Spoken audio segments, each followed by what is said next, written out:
If there's one thing we've learned about business and life, it's that people are the X factor. They constantly surprise us, both in amazing ways and not so much. We're Ben and Syya, and welcome to the Gnaw on This Business Bites podcast. This show is all about real life things we all deal with every day, how they relate to business, and how to make some sense out of our daily chaos. Welcome to the show.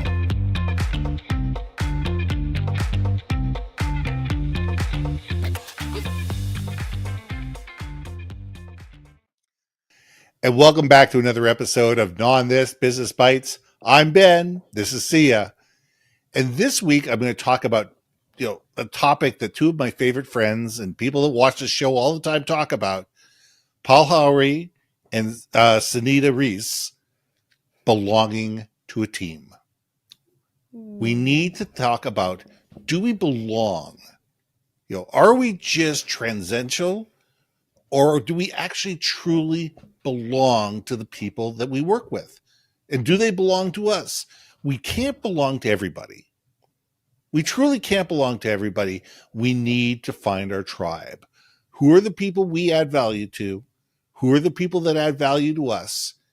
And who are the people that we have a symbiotic relationship with that enable us all to be better together? So, Syya, let's gnaw on this. I have really big thoughts about finding your tribe. Cool. But I do want to make sure we're clear that we're not talking about being tribal in the context of I'm team A, you're team B, and therefore we can never intertwine. No, so, we definitely don't want to get into, red versus blue states and everything that goes along with You're it. going straight to politics. Hey, listen, you know what? If it's that, we're coming up to that time of the year. November's not that far off. So, if we're going to bounce heads, let's do it now. But we got team red, team blue, but that's a different story altogether. No, I don't want this to be an us versus them. I want to be this as us and them together. And how do we sit there and create symbiotic relationships? So therefore, we sit there and say, you know what? These are the people that get me. These are the people I get. These are the people I can work with. These are the people I hang with. These are the people that we're going to do great things together. Let's go.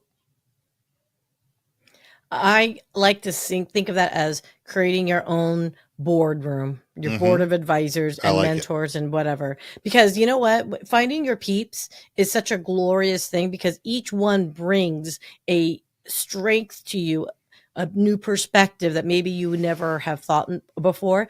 And this can be anything, you guys, as far as like for me, or because I'm really immature, love to hang out with some younger folks, right? To get their vibe and hear what they're saying and understand like what their priorities are. And of course, there's the established folks, right? Like, apparently I have to listen to my mom all day long when she's yelling at me, but it is really But you love good. your mom, right? I love my mommy. That's right. She's love your mommy. Except when she nags and yells at me. Well, that's a different story altogether, but we understand that. Yeah, but hey, there's a tribe that understands, mothers, my older mothers. So I think finding a commonality, and it doesn't necessarily mean everything that you have is in common. It's just of that situation that you have something in common. Again, going back to the value proposition of relationships, that you have value to give and exchange with one another. It's not always a give or take situation. I understand there is a vulnerability in that tribalism mentality, right? Where it's like, oh, now you've created your own niche, group, whatever you want to call it. But as long, I think, as that group is open to other perspectives, click. That's what I'm looking for. There you go. As long as it doesn't become a click, and people are open to, bringing other people in, I think it is very healthy to find that core group again, but not being, come on, kids, this ain't high school, this ain't middle school. Don't be talking about playground BS. Yeah. But here's the thing.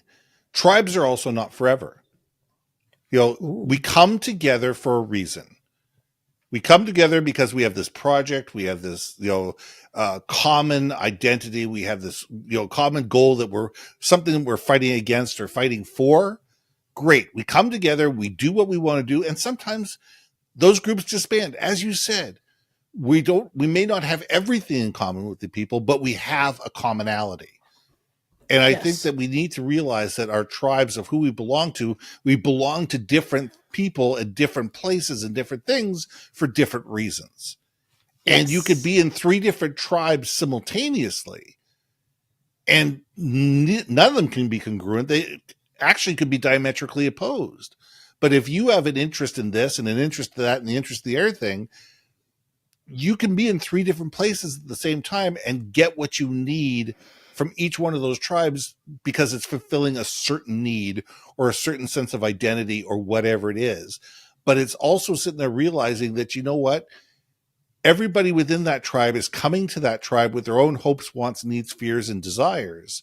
There may be some continuity. There may be something that's bringing you all together, but it's being able to listen to the nuance of how different people approach a situation that makes that tribe better.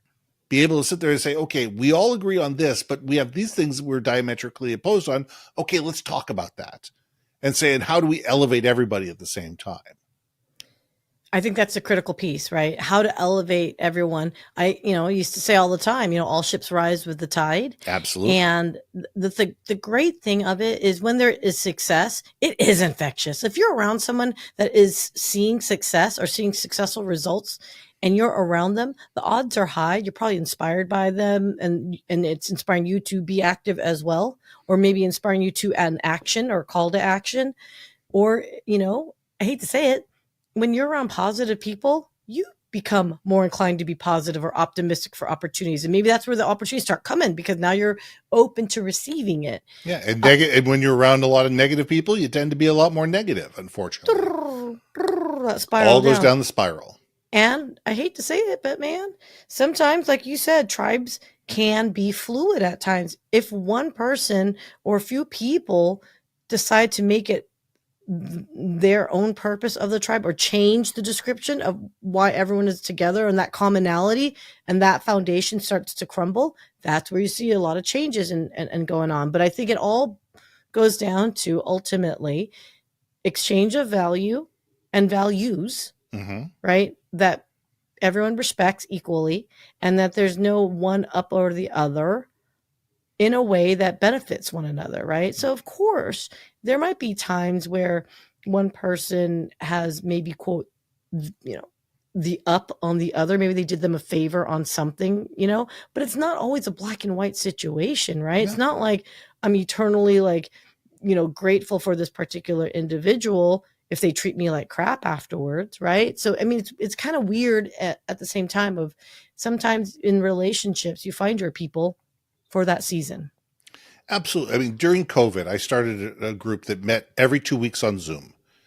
And it was entrepreneurs who sat there and say, you know what? I've never gone through this before. None of us have gone through this before. But maybe through the collective mind, we can come together and be able to do this.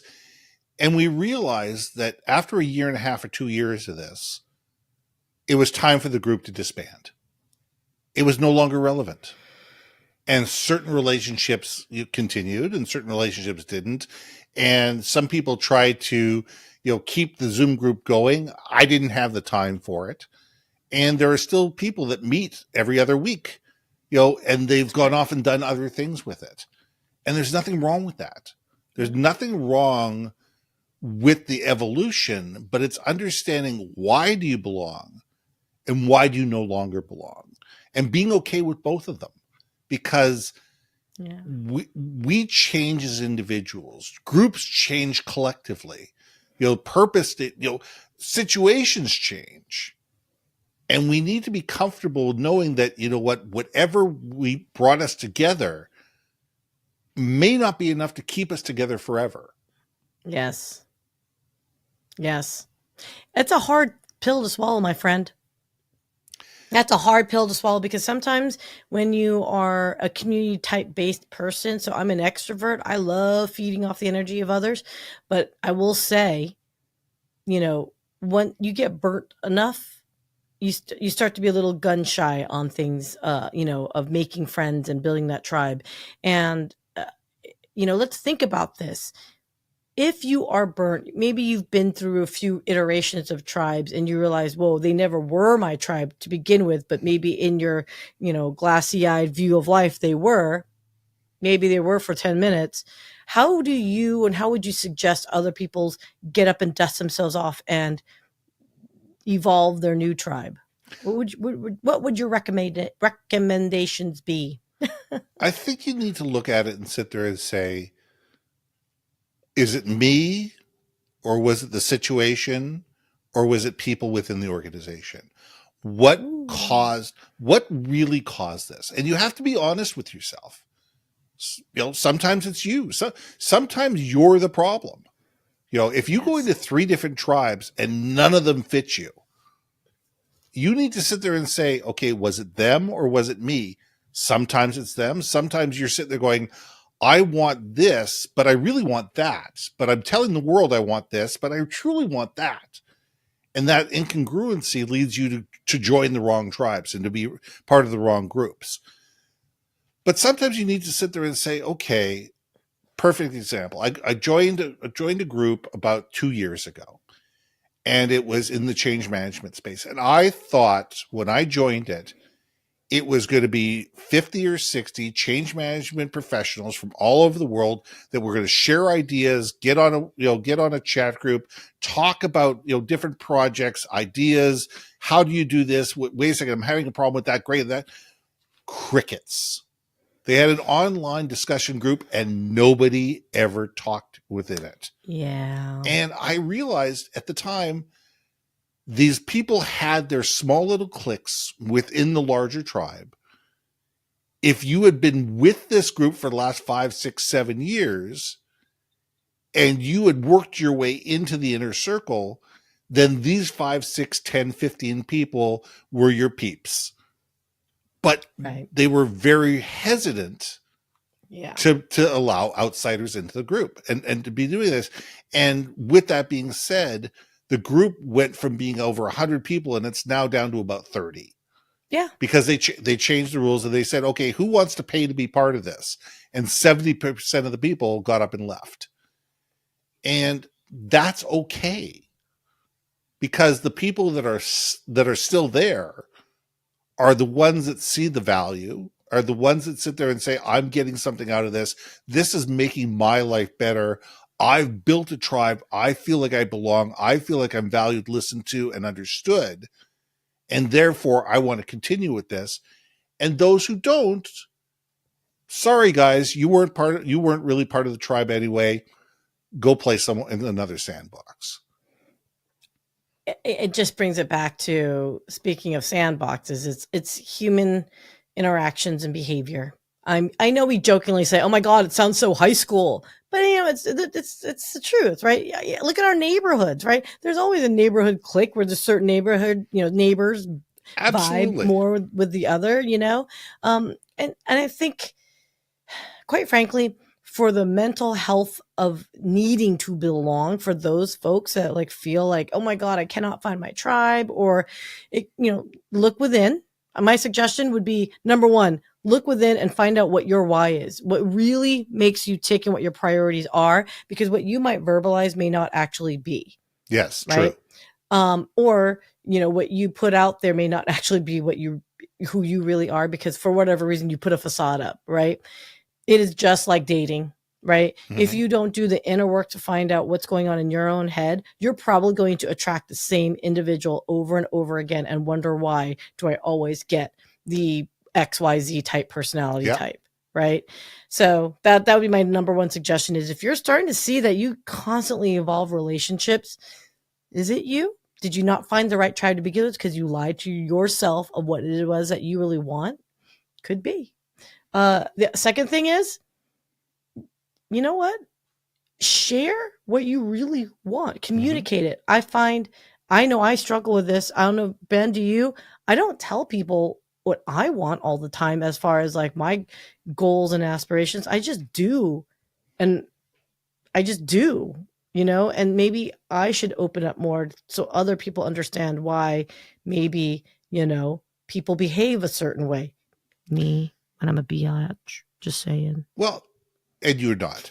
But, to close this whole thing down, because we need to, put a rabbit in a bow around this, ribbon in a bow around this, is that we need to sit there and say, are we truly connecting with people where we can add value to them, they can add value to us? We're being honest with ourselves about who we are and what we want and what we need. And are we sitting there looking for groups that are going to give us purpose and we can add value to them? Because if we're not doing all of these things, we're lying to ourselves. And when we're lying to ourselves, we're going to disappoint ourselves. And we're going to get ourselves in situations where you're going to be the outsider. You're going to feel unlistened to, unvalued, and underappreciated. Word. So let's leave it there. I'm Ben. I'm Syya. And we'll see you soon. Hey. Thanks for listening to another episode of Not on This, Business Bites. If you liked what you heard, we most humbly ask that you like, share, and hit that subscribe button. And if you want to communicate more effectively within your organization, contact Ben at yourbrandmarketing.com or me at brilliantbeammedia.com. We can help you build your community, brand awareness, and personality through digital content and podcasting. We cannot wait to hear from you. So see you next week for another episode of Not on This, Business Bites.